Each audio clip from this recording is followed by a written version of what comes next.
Selamat pagi ibu-ibu sekalian. Selamat pagi.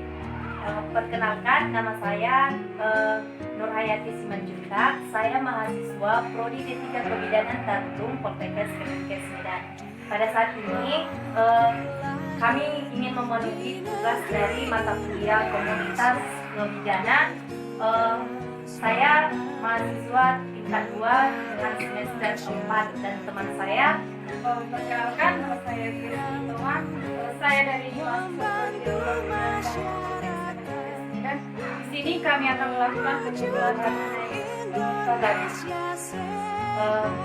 Baiklah Bapak Ibu sekalian, saya sudah memberikan sebuah pegangan kepada Ibu-ibu sekalian untuk melihat apa yang akan kami berikan, apa yang kami jelaskan tentang kali ini. Yang pertama itu adalah pengertian dari KB, hindari atau mencegah terjadinya kehamilan sebagai akibat pertemuan antara sel telur dengan sel sperma. Ibu-ibu sekalian, di sini saya akan menjelaskan beberapa jenis-jenis alat kontrasepsi. Yang pertama itu adalah tentang pil KB.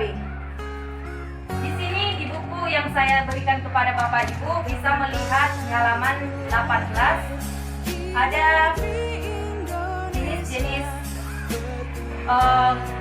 kontrasepsi. Kontrasepsi yang pertama itu saya jelaskan itu adalah pil KB. Yang pertama itu adalah jenis pil KB atau pil kontrasepsi. Pil kontrasepsi ini bisa kita lihat fotonya seperti yang ada di buku tersebut. Ada pil KB1 yang bentuk tablet ya Bapak ya Ibu. Di sini ada keuntungannya dan ada juga kelemahannya. Yang pertama itu adalah pil kontrasepsi ini keuntungannya sebagai alat kontrol kehamilan yang paling dapat dipercaya dan tetap tidak mengurangi sensasi terhadap pasangan. Perempuan bisa tetap mendapatkan siklus menstruasi yang teratur dan bisa diprediksi, meskipun ada juga yang tidak mendapatkan siklus terakhir. Artinya pil KB ini bisa dialami oleh perempuan ketika kita mengkonsumsi KB kontrasepsi ini, kita bisa mengalami menstruasi. Ada juga dengan orang yang telah mengkonsumsi pil kontrasepsi ini, ada juga yang tidak mengalami menstruasi namun tidak teratur. Kelemahannya yaitu hormon yang terkandung dalam pil tersebut seperti estrogen dan progesteron dapat menimbulkan efek samping seperti keinginan seksual yang berubah, mual dan muntah. Perempuan yang merokok sebaiknya tidak mengkonsumsi pil ini karena bisa meningkatkan peluang perkembangan kanker tertentu. Jadi kalau kelemahannya pada ibu yang memiliki gaya hidup merokok, ini tidak disarankan untuk mengkonsumsi ini. Yang kedua itu adalah obat suntik yang berisi progesteron untuk wanita sebagai kontrasepsi. Suntikan ini memiliki 25 mg depo-metreksi progesteron asetat dan 5 mg estradiol sitionat dan 50 mg nerotindrat enatat dan 5 mg estradiol varelat yang diberikan injeksi secara IM, atau misalnya kita dibopong melakukan pemberian injeksinya ini sekalian. Dalam suntikan atau injeksi ini ada keuntungan dan ada juga kelebihannya. Keuntungannya yaitu yang pertama, mengurangi jumlah pendarahan, mengurangi nyeri haid, mencegah anemia atau kekurangan darah. Yang ketiga yaitu khasiat pencegahan terhadap kanker ovarium dan kanker endometrium. Yang keempat adalah mengurangi penyakit payudara jinak dan kista ovarium. Itulah dari keuntungan alat KB suntikan atau injeksi ini. Kerugian dari suntikan atau injeksi ini yaitu gangguan pernapasan, pendarahan bisa terjadi seperti flek-flek atau perdarahan ringan diantaranya 2 masa haid. Setelah pemakaian 1 tahun, sering tidak mengalami haid. Artinya kita menerima dari alat kontrasepsi suntikan ini, maka setelah 1 tahun ada perubahan, yaitu tidak mengalami menstruasi atau haid. Kontrasepsi suntikan ini tidak boleh dipakai oleh wanita yang sedang hamil, diduga hamil, menyusui di bawah 6 minggu pasca persalinan, perdarahan pervagina yang belum jelas penyebabnya, penyakit hati akut atau virus hepatitis. Dan alat kontrasepsi suntikan ini juga tidak boleh digunakan oleh usia di bawah lebih dari 35 tahun. Yang merokok tidak boleh menggunakan alat kontrasepsi ini, riwayat penyakit jantung, stroke, atau dengan tekanan darah tinggi atau keganasan payudara. Yang selanjutnya adalah alat kontrasepsi subkutis atau implan. Saya akan menjelaskan alat kontrasepsi subkutis ini atau implan, yaitu ini jenis alat kontrasepsi yang disuntik. Biasanya ibu-ibu sekalian mungkin sudah ada pernah mengalami, ada yang 1 tahun, bahkan ada yang sampai 3 tahun. Biasanya ini yang disuntikan di bagian lengan kita ini.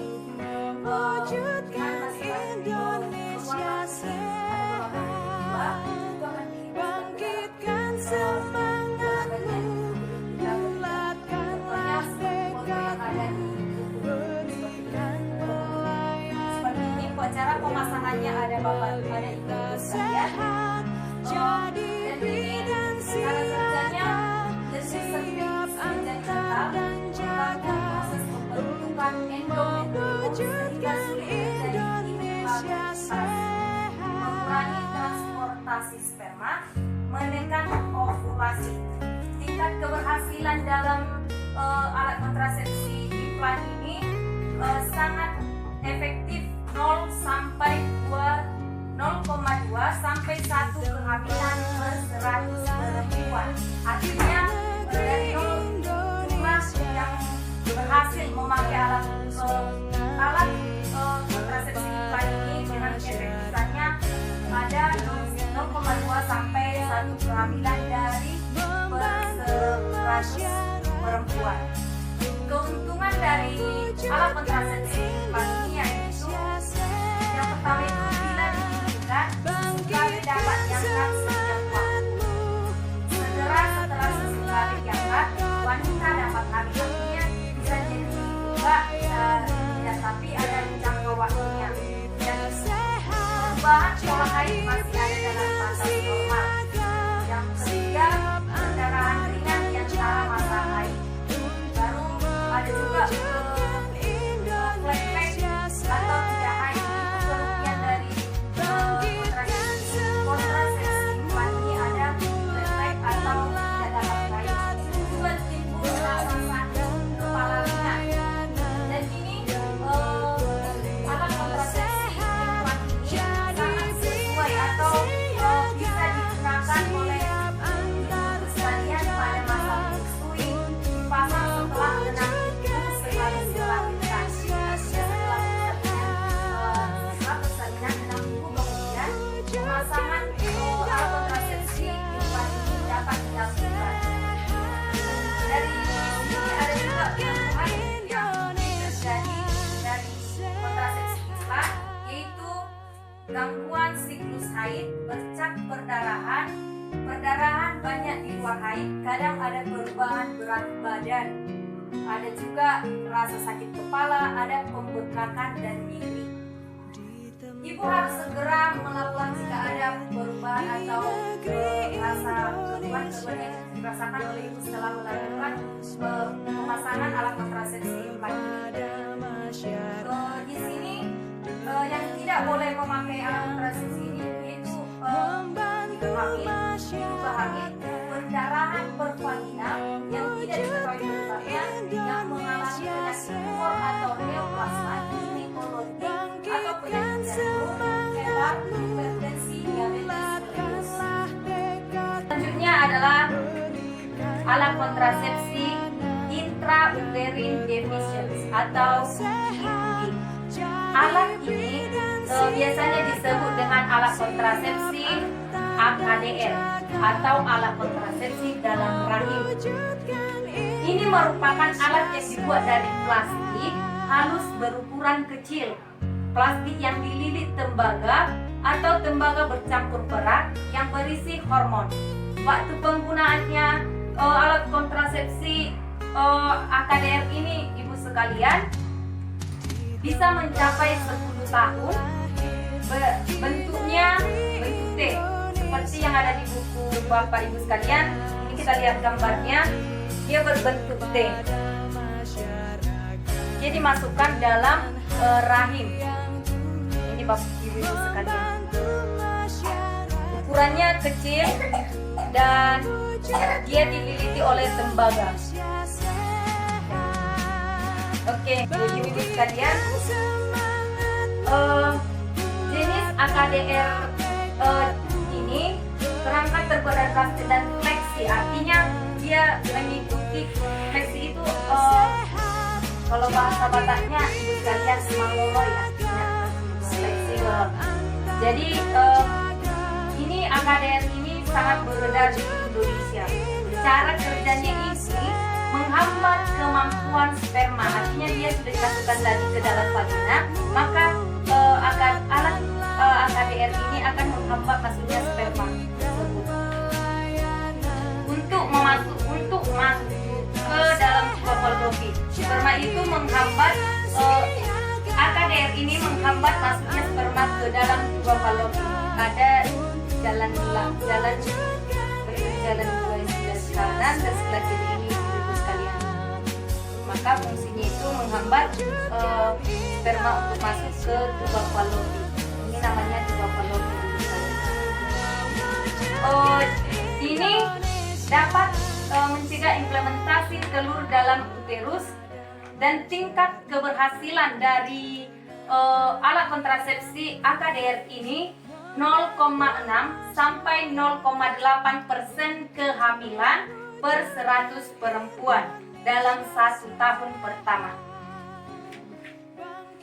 Bapak Ibu sekalian, teman saya akan melanjutkan penjelasan tentang alat-alat kontrasepsi berikutnya.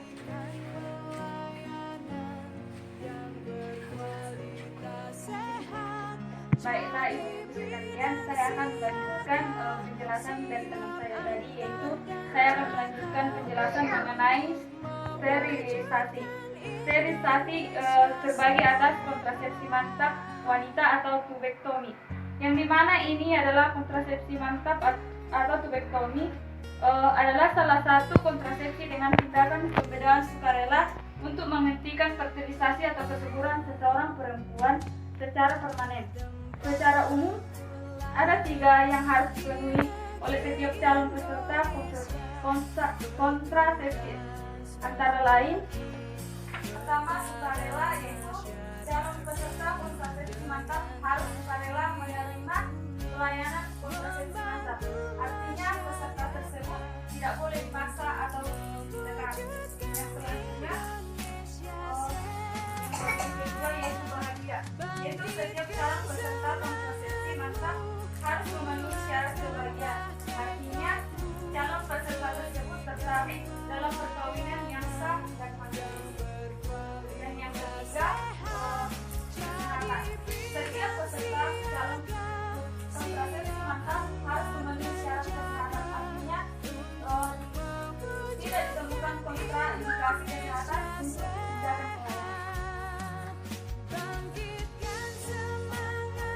pengobatan. Belum ada efek samping dan pelajar mengalami dan kehilangan setelah komplikasi yang serius secara operasi dalam selanjutnya saya akan menjauhkan yang tidak boleh memakai kontraindikasi.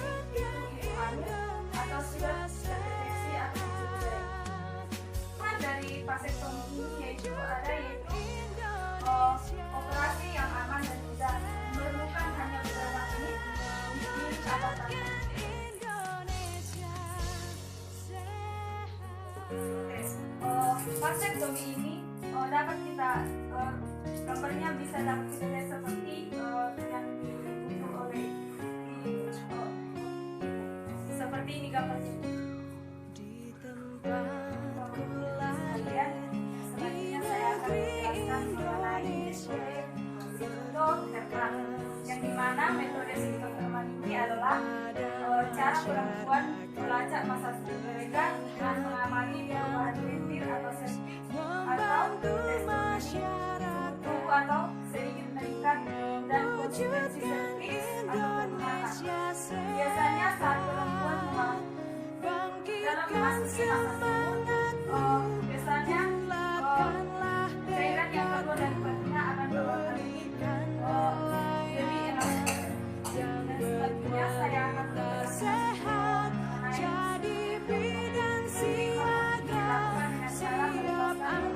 menjelaskan untuk mencegah ovulasi yang bisa mengakibatkan kehamilan. Kita dapat melihat gambarnya seperti yang di buku yang dipegang oleh ibu-ibu sekalian.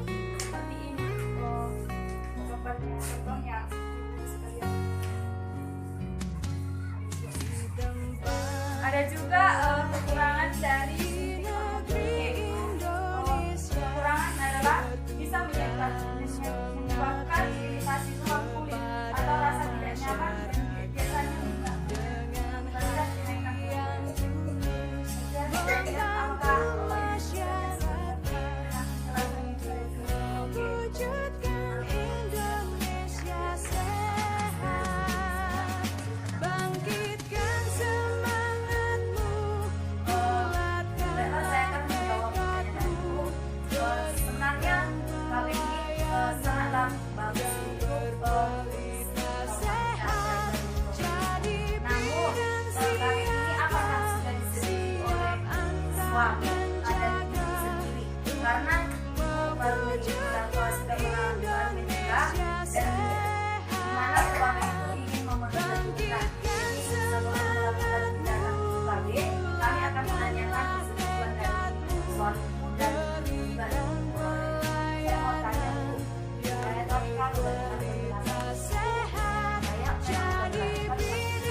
syarat-syaratnya sudah memenuhi atau tidak, Bu? Ya, sudah, Bu.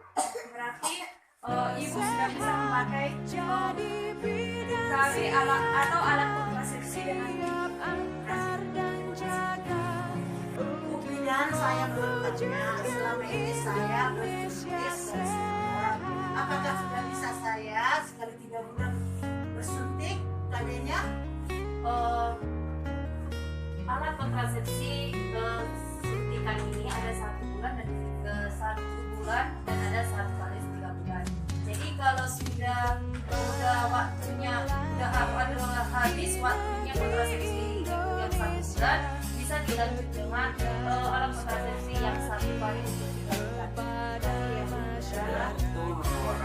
Nah, semua sudah ada penjelasannya tentang KW. Ibu-ibu sekalian, demikianlah dari penyuluhan tentang KW yang